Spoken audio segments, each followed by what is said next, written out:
গ্রামের মেয়ে আমি, গ্রামেই বেড়ে উঠেছি, তাই গ্রামের মাটির গন্ধ, ঘাসের স্পর্শ এবং বাতাস আমার ভীষণ প্রিয়। অনেক দিন পরে এরকম মাটিতে খালি পায়ে হাঁটলাম ঘাসের উপর দিয়ে, এত ভালো লাগলো সেই ভিডিওটা আজকে আপনাদের সাথে শেয়ার করব। সো হ্যালো এভরিওয়ান, আসসালামু আলাইকুম। আশা করি অনেক অনেক ভালো আছেন, আপনাদের দোয়া এবং ভালোবাসা আমি অনেক ভালো আছি। এই ভিডিওটা প্রায় 1 মাস আগের, আমি যখন এই যে বাড়িতে গিয়েছিলাম ননদিনের বিয়ের মধ্যে।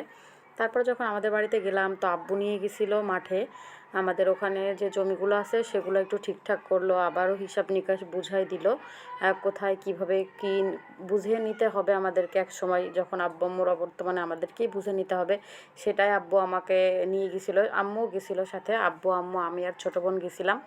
পরে আব্বু আমাকে কাগজগুলো বুঝাই দিতেছিল, সেখানে আরও মানুষজন ছিল, আমিন এসছিল। তো যাই হোক, ওই দিন মাঠে গিয়ে অনেক বেশি ভালো লাগতেছে, অনেক দিন পরে গেছি এখানে। ছোটোবেলায় কিন্তু আম্মু প্রত্যেক মাসে একবার করে নিয়ে যায়। তো যেহেতু আমাদের বাড়ির থেকে এই বাগানটা অনেক দূরে, এটা প্রায় বাগানের মতো 2-3টা জমি পাশাপাশি আমাদের। যেমন এই যে এই মালটা বাগানটা, মালটা কমলা সব কিছুই কিন্তু এখানে আছে আমাদের জমিনের উপরে। এটা হচ্ছে লিজ দেওয়া, যেটাকে বলে, অনেকে বলে বর্গা দেওয়া। বাৎসরিক টাকা দেয় আমাদেরকে, আর হচ্ছে তারা নিজেরা চাষবাস করে। তো যেহেতু আমাদের জায়গার উপরে, যদিও তারা টাকা দিয়েই কিন্তু চাষ করতেছে, তবুও কিন্তু অধিকার আছে এই জমির উপরে হাঁটার, কারণ যেহেতু জমির মালিকই তো আমরা, আলহামদুলিল্লাহ। তো যাই হোক, হচ্ছে এই গেছিলাম বাগানে। যদিও আঙ্কেলরা কেউ ছিল না, মানে যারা এই যে লাগাইছে তারা কেউ ছিল না, কিন্তু আমরা গাছ থেকে পারি নাই, আমরা শুধু নিচে যেগুলো পড়েছিল সেগুলো আমি ভিডিও করার জন্যই তুলতেছিলাম। যে অনেক কমলা পড়ে আছে, এই কমলাগুলো কিন্তু ঢাকাতে অনেক ভালো দামেই বিক্রি হয়, আমরা কিনেও খেয়েছি। এটা খেতেও কিন্তু খুব খারাপ না, একেবারে মালটা বা কমলার মতো না হলেও খেতে কিন্তু ভালোই টেস্ট, এবং ভিটামিন সি ভরপুর ভরপুর রস কিন্তু। এখানে আমার ছোটো বোন ছিল যে কেমন লাগে। যখনই আমি ক্যামেরা ধরছি, ক্যামেরা দেখলেই পালাই, সবাই শুধু ক্যামেরা দেখলে পালায়।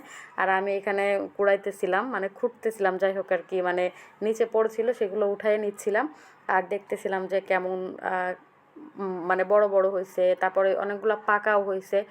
হয়তো 4-5 দিন আসে নাই বাগানে, কারণ এত পড়েছিল, এত কমলা নিচে পড়েছিল কি বলবো।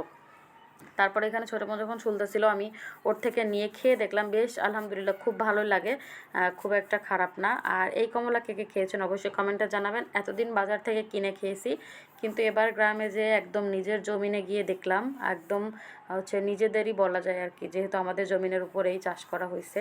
তো গাছে থেকে একদম কাছ থেকে দেখলাম যে কত সুন্দর, আর অনেক ফল এসছে কিন্তু, এক একটা গাছে অনেক অনেক বেশি ফল এসছে। তো আমার আব্বু বলতেছে যে একবারেই কিন্তু এত ফল আসে না, 2-3 বছর, মানে 2-3 বার ফল আসার পর এতটা ফল এসছে। তো যাই হোক, এরকম চারিদিকে হচ্ছে বাগান।